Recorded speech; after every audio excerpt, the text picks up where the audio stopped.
Everyone, आपका स्वागत है हमारे चैनल विहान काउंसिल्स में। तो आज हम अपना क्लास 10th का चैप्टर नंबर फर्स्ट का सेकंड लेक्चर लेकर आ चुके हैं।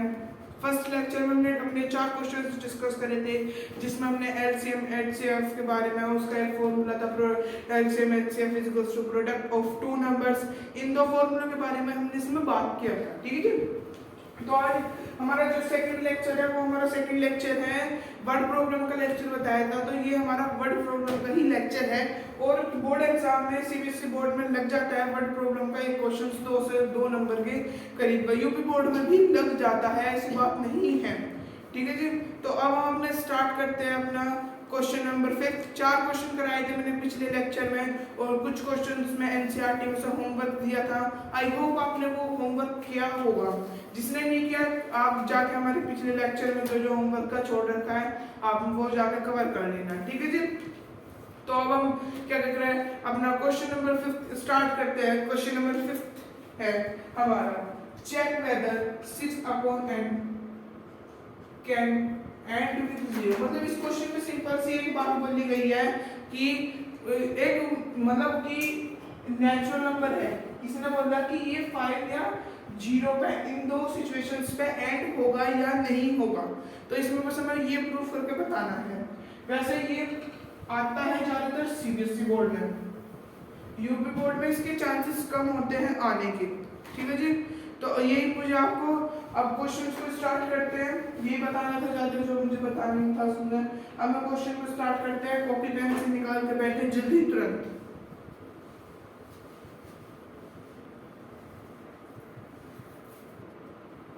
तो ये है हमारा क्वेश्चन जिसको मैं बताया था कि check whether 6/n can end with the digit 0 for any natural number 5।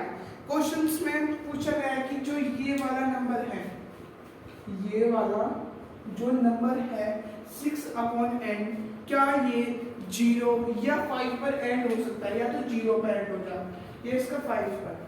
अगर आपका बोर्ड एग्जाम में ये क्वेश्चन आता है तो जरूरी नहीं है कि बोर्ड एग्जाम में 6/n ही आए, बोर्ड एग्जाम में 4/n आ सकता है, ठीक है जी। 7/n आ सकता है, 5/n आ सकता है, ये कम आएगा। ज्यादातर 4 या 6 इसी में से ही क्वेश्चन आपको पूछा जाएगा, ठीक है जी। तो समझ में आ गया, जरूरी नहीं है कि ये बिल्कुल सेम आएगा, ठीक है जी। तो अब हम देखते हैं कि ये इसका थ्योरी वाला क्वेश्चन है। मैंने क्या बताया कि ये क्वेश्चन हमारा थ्योरी वाला क्वेश्चन है, ठीक है जी। आगे बात समझ में, आगे आप इस क्वेश्चन को बहुत जल्दी नोट करें क्वेश्चन को।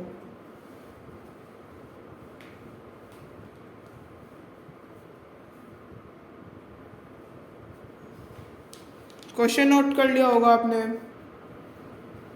तो ये है इसका सॉल्यूशन।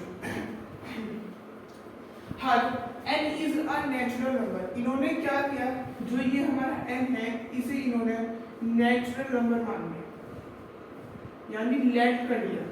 लेट ये हमारा एक नेचुरल नंबर है, ठीक है जी।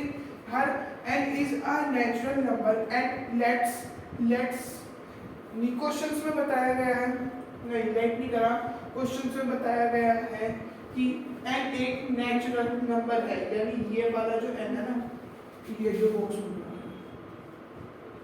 ये हमारा नेचुरल नंबर है, ठीक है जी। n हमारा नेचुरल नंबर है। लेट्स से 6/n, इन्होंने क्या करा, इन्होंने एज्यूम करा, मतलब लेट करा कि जो 6/n है n है वो एंड हो जाएगा 0। The number 6/n is divisible by 5। और जो 6/n जो नंबर है वो डिविजिबल यानी डिवाइड हो सकता है 5 से, ठीक है जी। बट 6/n जब हमने इसका प्राइम फैक्टर करा, प्राइम फैक्टर करे इसके, ठीक है जी। प्राइम फैक्टर तो सबको आते होंगे 6 के, ये इस तरह हमने इसके प्राइम फैक्टर करे तो ये क्या आ रहा है 6/6 × 2, ना तो यहाँ पे 0 आ रहा ना ये 5 आ रहा, तो ये एंड नहीं होगा, ठीक है। ये एंड नहीं है। ठीक है जी, ये एंड नहीं हो रहा है, तो इन्होंने क्या दिया, for the reason,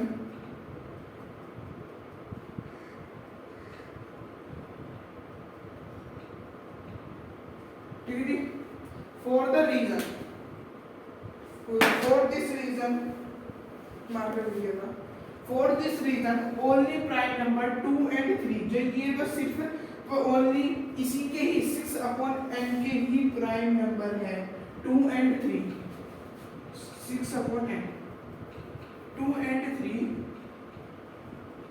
only prime factor of 6/n। यही बात इन्होंने यहाँ पे लिखी है कि फॉर दिस रीजन, आप ऐसे लिख सकते हो, for this reason 2 and 3 only prime factor of 6/n। ये वाली चीज आप यहाँ पे लिख सकते हो। ठीक है जी, या तो आप इसे ऐसे लिख लो या ऐसे लिख लो, 2 and 3 only prime factor of 6/n। ठीक है जी, अब क्या करना है, so fundamental theorem of arithmetic allow us to show, ये श्योर है कि the prime factorisation 6/n does not end with 0। इन्होंने इसके मदद से ये शो कर दिया कि ये 6/n एंड नहीं हो सकता 0 में। ठीक है जी, 6/n only prime factor of 4, 2 and 3। इन्होंने बता दिया जो 6/n है वो बस इसी 2 और 3 का ही प्राइम फैक्टर है। ठीक है जी, आगे इतना समझना। दोबारा क्या करा, सबसे पहले n नेचुरल नंबर माना, फिर उन्होंने क्या किया, लेट से इन्होंने लेट किया कि जो 6/n है वो एंड हो जाएगा 0 से, और 6/n डिविजिबल बाय हो जाएगा 5 से। बट 6/n के जो इन्होंने प्राइम फैक्टर निकाले 2 and 3, हमने यहाँ पर इससे प्राइम फैक्टराइजेशन कर दिया 6 का, तो ये आया 3 and 2। फॉर दिस रीजन इन्होंने रीजन दिया कि जो ये वाला है, for this reason 2 and 3 only prime factor of 6/n, ये ऐसा लिख सकते हो, for this reason only prime number 2 and 3 is the factorisation of 6/n। इन्होंने बता दिया कि इस 2 and 3 ओनली प्राइम फैक्टर है 6/n के। So the fundamental theorem of arithmetic allows us to show that the factorisation 6/n does not end with 0। 6/n end नहीं हो सकता 0 से।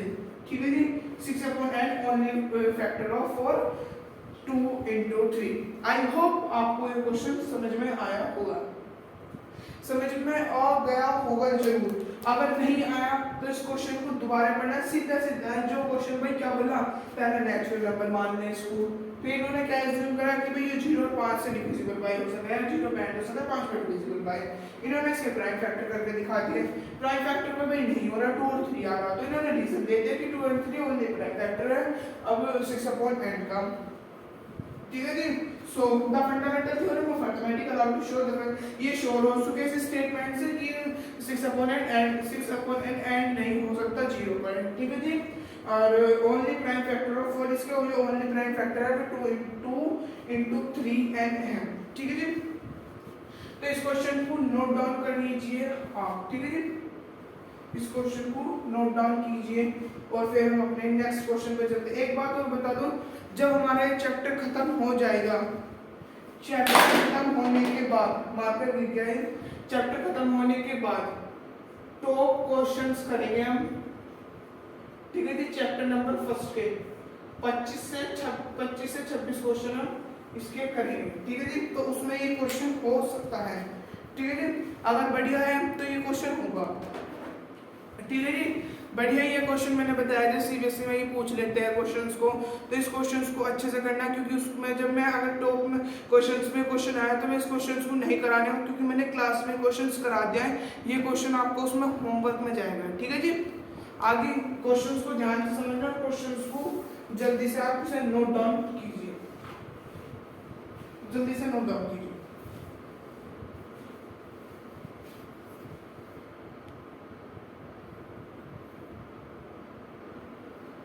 अभी हमारे सामने अगला क्वेश्चन है 7 into 11 into 13 plus 13 and 7 into 6 into 5 into 4 into 3 into 2 into 1 plus 5। हमें ये क्वेश्चन में क्या बोलना है कि हमें ये बताना है कि ये हमारा कंपोजिट नंबर है क्या नहीं है। तो आप सभी को ये पता लगना चाहिए कि कंपोजिट नंबर क्या होता है। कंपोजिट नंबर वे होता है जिसके हमारे दो से ज़्यादा फैक्टर आ जाए, जिसके हमारे दो से ज़्यादा फैक्टर हो जाए वे हमारे कंपोजिट नंबर हैं। पता चल गया कंपोजिट नंबर क्या है।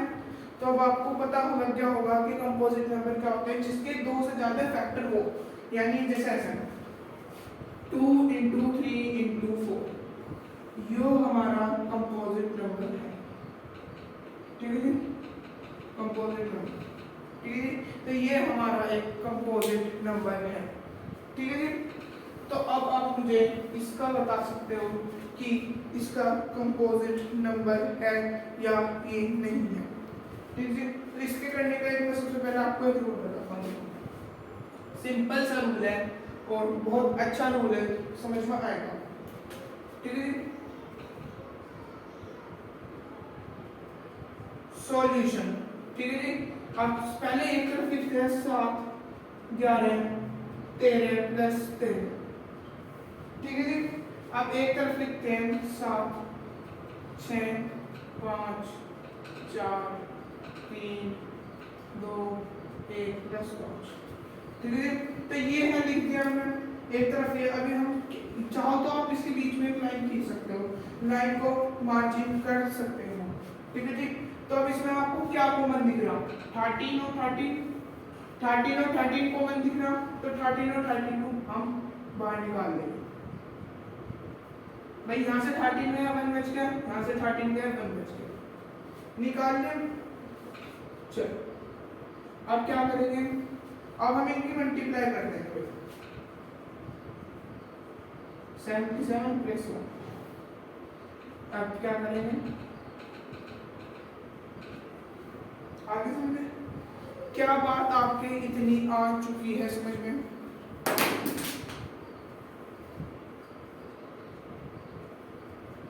जल्दी बताइए क्या आपके ये बात आ गई है समझ में, बताइए मुझे आप, क्या आपकी ये बात आ गई है समझ में, बताइए जल्दी। ये बात समझ में आ गई आपके, जल्दी आ चुकी होगी आपके बात समझ में। तो अब ये इसके फैक्टर 2 बन रहे हैं हमारे। ठीक है जी, तो ये हमारा कंपोजिट नंबर नहीं है, ये हमारा कंपोजिट नंबर नहीं है, not composite number, not composite number. ठीक है जी, ये हमारा कंपोजिट नंबर नहीं है। इतनी बात आपको समझ में आ गई होगी। ठीक है जी, इतनी बात आपको समझ में आ गई होगी कि ये हमारा कंपोजिट नंबर नहीं है, क्योंकि मैंने बताया था कि कंपोजिट नंबर क्या होता है, more than 2 factor, more than 2 factor. ठीक है जी, तो ये हमारे कंपोजिट नंबर होते हैं। ठीक है जी, अब हम अपना क्या करते हैं, कि ये हमारा कंपोजिट नंबर नहीं है। अब हम क्या करते हैं, अब हम इसके फैक्टर निकालते हैं। ठीक है जी,